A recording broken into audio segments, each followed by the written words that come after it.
సంతోష్ రావు గారి గురించి 2 నిమిషాలు చెప్తా. అంత పెద్ద సీనున్న మనిషి కాదు కానీ చెప్పాలి. ఎందుకంటే కూరల ఉప్పు ఎట్లుంటుంది ఈయన అట్లా అన్నట్టు, ప్రతి దాంట్లో చెడగొట్టడానికి కొంచెం ఉండాలి కదా అట్లాంటి వాడు.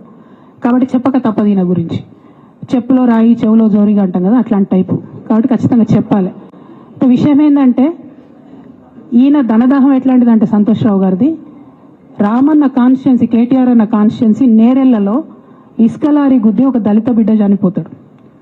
సరే, దాని మీద పాపం అక్కడ ఆ రోజు అందరు యాజిటేషన్ చేస్తే ఈయన సంతాన అడ్వాంటేజ్ ఏంది, ఈడ కూర్చుంటాడు సార్ దగ్గర, సీఎంఓలకి వెళ్ళి ఫోన్ చేసి అక్కడ ఉన్న పోలీసు వాళ్ళందరినీ ఒత్తిడి పెట్టి 7 దళిత బిడ్డల్ని కొట్టినరండి. 3-4 సార్లు 3rd డిగ్రీ వేస్తే ఇలా 7 కుటుంబాలు కూడా వాళ్ళు ఎందుకు కూడా ఏ పని చేసుకోలేనటువంటి పరిస్థితులలో ఆ దళిత బిడ్డలు ఉన్నారు.